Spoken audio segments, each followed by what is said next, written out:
بسم اللہ الرحمن الرحیم۔ گزشتہ ویڈیوز میں رمضان المبارک کی فضیلت اور اہمیت کے حوالے سے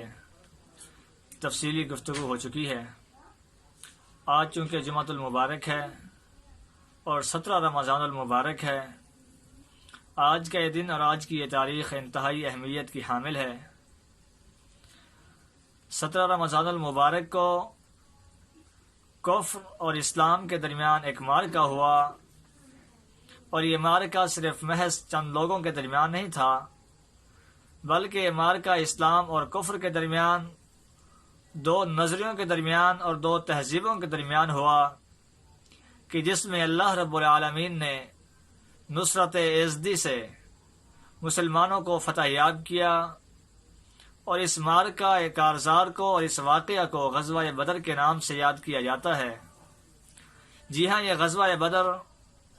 جو مسلمانوں کا اولین غزوہ تھا، جس میں سالار اعلیٰ اور سپہ سالار عظیم نبی مہربان صلی اللہ علیہ وسلم نے بذات خود فوج کی کمانڈ کی اور نہتے لوگوں کو لے جا کر کے بدر کے میدان میں پڑاؤ ڈالا۔ 313 کی تعداد تھی، محض 8 تلواریں تھیں، اور خاطر خواہ کوئی آہنی لباس بھی نہیں تھے، کوئی بختر زرہیں بھی نہیں تھیں، مگر 1000 کے لشکر سے جا کر کے ٹکرا گئے۔ یقیناً یہ قوت ایمان کی قوت تھی، یہ نصرت اللہ رب العالمین کی نصرت تھی، کہ جسے اللہ رب العالمین نے یہ فرمایا سورہ الانفال میں کہ اذ تستغیثون ربکم فاستجاب لکم انی ممدکم بألف من الملائکۃ مردفین، کہ آپ نے جو دعا کی کہ آپ کا وہ گڑ گڑانا اللہ رب العالمین نے قبول فرمایا، اور ہم نے یعنی اللہ رب العالمین نے 1000 پے در پے آنے والے فرشتوں کے ذریعے اپنے بندوں کی یعنی مسلمانوں کی مدد کی اور ان کی نصرت کی۔ یعنی اللہ رب العالمین کی نصرت کامل حال اور شامل حال رہی، جس کے باعث مسلمانوں کو فتح نصیب ہوئی۔ آیا کہ اس غزوہ کا پیش آنا کیوں ضروری تھا؟ تو اس کے ضمن میں چند باتیں یہ ہیں کہ اسلام جو مکی زندگی میں اور نبی مہربان صلی اللہ علیہ وسلم کی نبوت کے ابتدائی 10-13 سالوں میں جو اسلام محض ایک مذہب تھا، اب اس غزوہ بدر کے بعد اسلام ایک ریاست کی حیثیت اختیار کر گیا، اور یہ اسلام چونکہ ایک اسلامی نظام اور ایک اسلامی قوت بننے جا رہا تھا، جس کے لیے مدینہ کی سرزمین میں راہ ہموار ہو چکی تھی، اور مدینہ کی سرزمین اس چیز کو قبول کر چکی تھی کہ یہاں سے ایک اسلامی قوت اور ایک اسلامی ریاست ابھرے، اور تمام کے تمام عرب اور پھر تمام کے تمام عالم کو اسلام کی اور ایمان کی تمام تر وہ شعائیں پہنچائے، جو کہ بعد میں ہوا۔ تو نبی مہربان صلی اللہ علیہ وسلم جو اسلام اور ایمان لے کر آئے تھے، تو اس کو یقیناً غالب ہونا تھا، کیونکہ اللہ رب العالمین نے فرمایا ہے کہ یریدون لیطفئوا نور اللہ بافواہہم واللہ متم نورہ ولو کرہ الکافرون ولو کرہ المشرکون، کہ وہی اللہ ہے کہ جس نے آپ کو نور حق دے کر کے بھیجا ہے، جس نے ہدایت دے کر کے بھیجی ہے، اور اللہ رب العالمین نے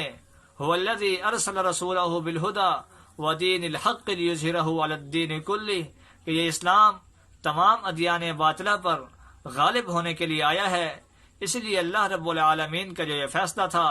کہ لیقطع طرفا من الذین کفروا او یکبتہم فینقلبوا خائبین، اور ایک اور جگہ یہ ارشاد ہے کہ لیحق الحق ویبطل الباطل ولو کرہ المجرمون، تاکہ اللہ رب العالمین کفار کی جڑ کاٹ دے،